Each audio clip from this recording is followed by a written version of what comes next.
Well, some of you know that I am a fan of the Boston Red Sox baseball team.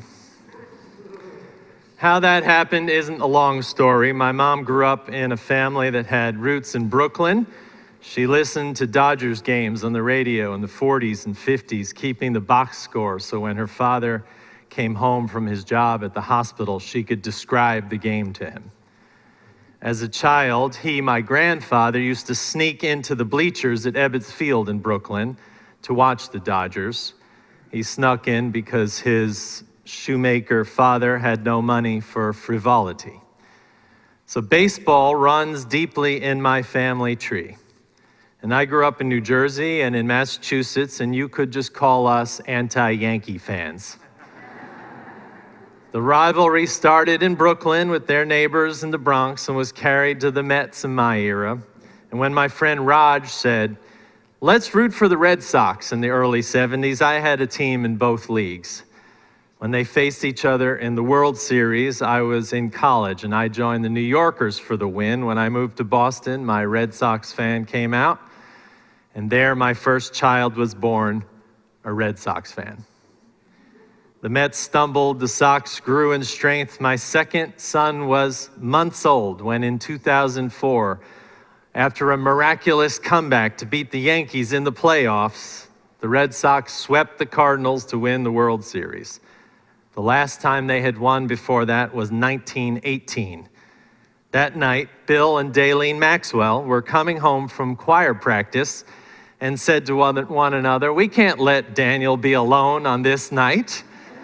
So they knocked on my door and we jumped around as the Red Sox won the World Series.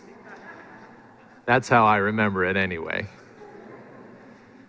For those of you who don't understand these tribal identities, I can hardly describe it better.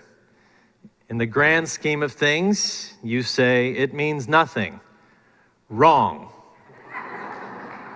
My grandfather celebrated in the grave the night the Red Sox won because the Yankees didn't win. My family called each other late into the night. A friend of mine who we memorialized this week, who I used to sit in Fenway Park with years ago, sprayed champagne all over his house and children that night. That's what it meant. So when my second son, the one who was months old, sleeping soundly in his crib when the Red Sox finally won, when he grew up, he was a Red Sox fan.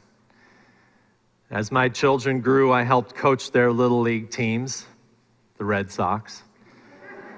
And every time we visited Boston, we would try to go to Fenway Park, the oldest stadium in baseball right now, the temple of church of baseball that creaks with history under the weight of modernity.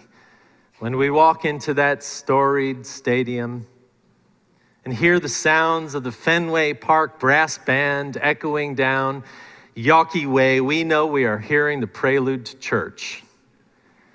The interlude is when the crowd sings Sweet Caroline. The communion is the shared banter of fans, which there is a lot of because the seats were built in 1912 and we are very close to each other. Another interlude, Take Me Out to the Ball Game, says we proclaim, we don't care what happens because we are there. The postlude is the song Love That Dirty Water by the Standells, played only when the Red Sox win. So we may, you guys you're looking at me like I'm crazy. When we make the pilgrimage to Fenway Park, we experience this.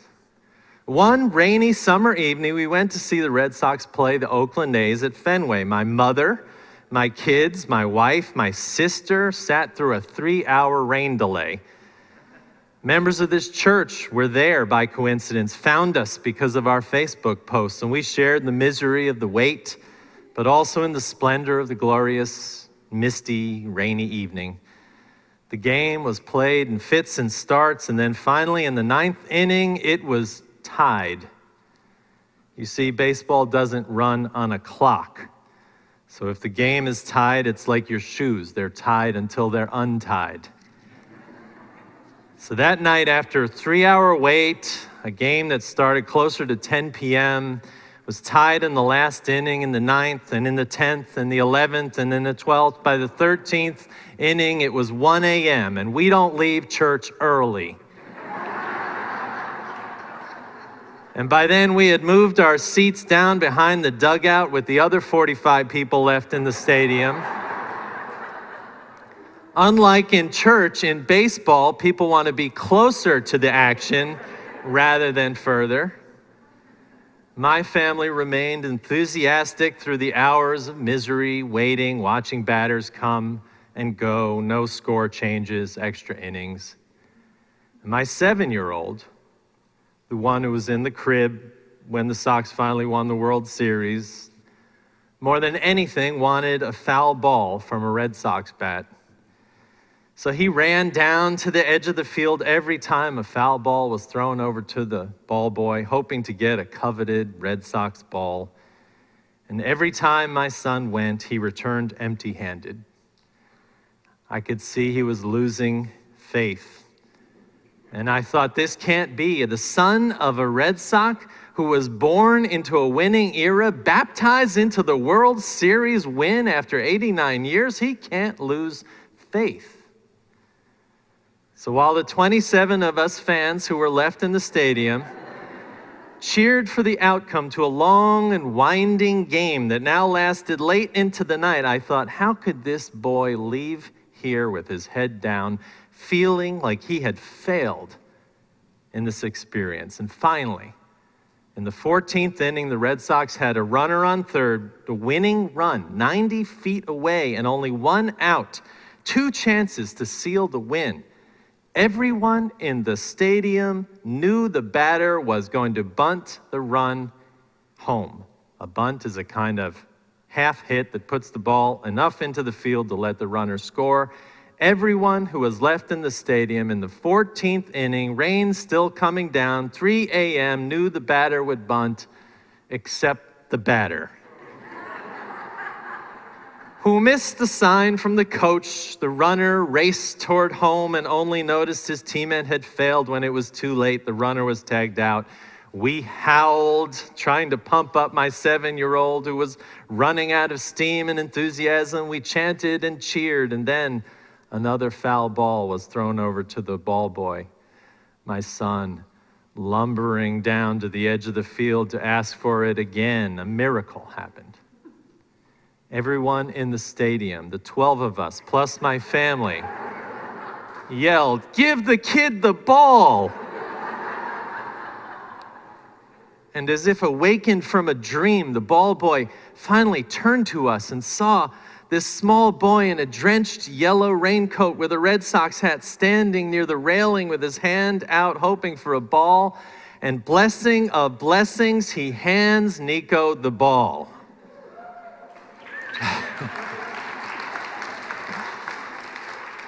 A gift from heaven, grace, faith restored. The Red Sox lost in the top of the next inning, and we stumbled out into the empty streets, 3 generations of Red Sox fans, wet through our clothes. The team lost, but our faith strong. My son gazing at the ball, gratitude. Gratitude for what, you say? Not the gift of a ball, even so, that was great. But gratitude was for more than the ball given freely. It was for more than met the eye. We had gratitude sparked for a line of generations of family united by something we didn't create.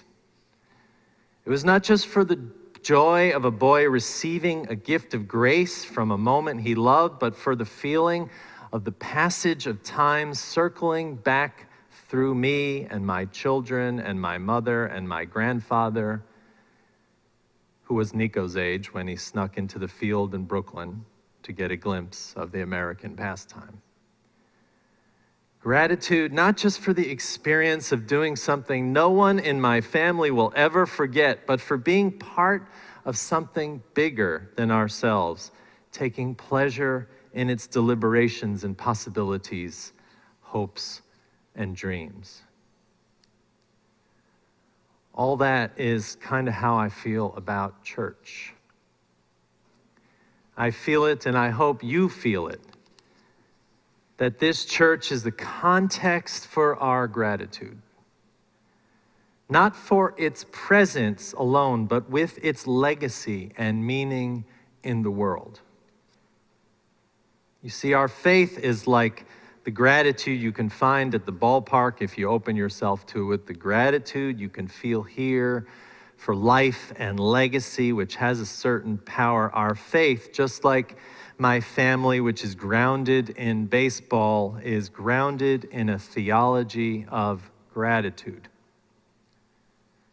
My friend Galen Gingrich, the senior minister in New York City and author of a book on gratitude and theology, says this: in my view, he says, religion is constituted by two distinct but related impulses, a sense of awe and a sense of obligation. The feeling of awe emerges from our experiences of the grandeur of life and the mystery of the divine. This feeling becomes religious when a sense of obligation lays claim to us, and we feel a duty to the larger life that we share. In theological terms, religion begins as transcendence, which is the part about God, and then leads to discipleship, which is part of faith for us. The defining element of our faith must be the daily practice of some kind, and I believe, he says, that Unitarian Universalism should be defined by gratitude. I agree with Galen, because I think he means that we have the opportunity to approach our faith with a discipline and an ethic that is not obedience to God, but something more sustaining. Gratitude for life.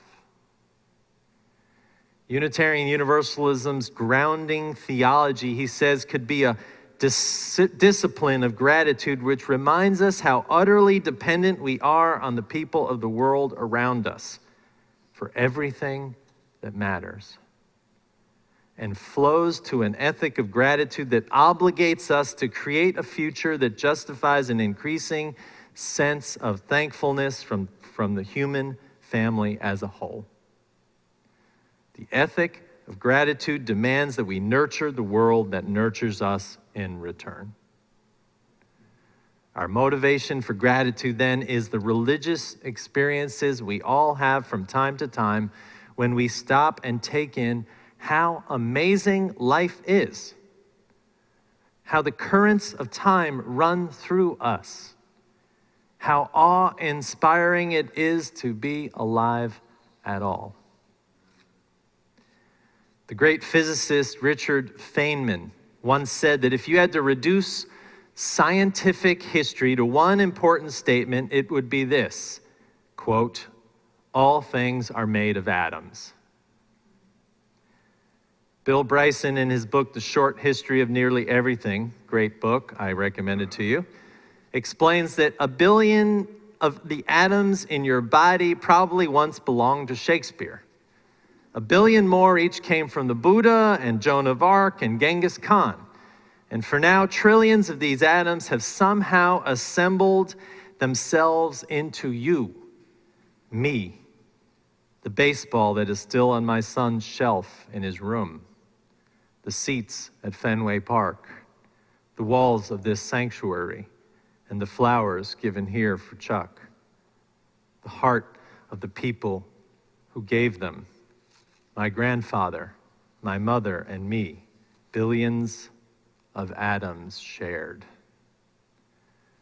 Bryson says, being you is not a gratifying experience at the atomic level. For all their devoted attention, your atoms do not actually care about you. Indeed, they do not even know that you are there. They don't even know that they are there. They are mindless particles, after all, and not even themselves alive. Yet somehow, for the period of your existence, they will answer to a single overarching impulse to keep you, you. So I say, what keeps you, you, is less the particles that make you up, that miraculously came together, but your experiences. What defines me is the collection of relationships I represent. The atoms don't care, the experiences do. I was born in New Jersey, where we could see the Empire State Building from the top of my street.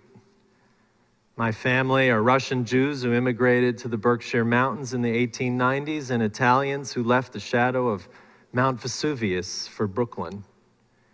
I'm a minister in Dallas by a series of strange events in my life that led to me hearing God's call while I was sitting on a giant boulder on a mountain in the Himalayas that told me I needed to serve my people and return home. I am the minister here in Dallas because of a series of phone calls between two former ministers of this church, John Burens and Laurel Holman, and a number of conversations that started with leaders of this church who aren't even here anymore, conversations that started in the lobby of a hotel in Cleveland during the UU General Assembly 21 years ago. I am all those things. And my children are extensions of my decisions that happen, things that happened to me, things that didn't happen to me when I was young, things that happened to my parents and my grandparents and to ancestors I will never even know. I am made up of or constituted by those relationships and experiences, events, and occurrences. I am not just atoms that came together, but life. And in my awareness of this, I must see that as the Buddhists have taught, that nothing I have described and nothing that I will experience today is independent of anything else. Everything is dependent on everything else. And here is where the theology of gratitude enters back into our conversation. Everything that exists is made up of constituent parts that are borrowed from, shared with, and related to others outside of it. And we start each day thinking the opposite. We say in the morning that we are self-reliant and self-sufficient. This helps us focus on our many rights and responsibilities, but also presents a danger, a temptation to not see our dependence on people or the world around us. We think our purpose and our destiny are independent from everything else. We compare our possessions and accomplishments with others. We resent what others have achieved and what they have or have not. We measure ourselves against others' actions. In short, we disregard our dependence. And when we do that, we lose track of an essential ingredient in our faith, that awe leads to dependence, and dependence leads to gratitude. By the end of the day, we should know that we made it back to bed because of others in the world. That awe shows us that a discipline of gratitude is worthy. That awe can lead us often to a sense of mutuality. Mutuality which is inescapable in life. When we see our mutuality, we learn who we are, what we are committed to, how the dots connect in our lives, and the result is a richer faith in the world that does not blame or game on a God to save us. It shows us how to be grateful for what is. It shows us that nothing we did in our lives provided us with the lives we are given. Nothing we did is independent in life. This discipline of gratitude I am preaching today is a way to see our dependence, to see the connections back through the echoes of time, to say thank you through the people we love in the world, through the universe, and through God, which holds us in a divine embrace, not to the people, the world, the universe, and God. Because we know that life is not independent and disconnected, but connected and important. It is this.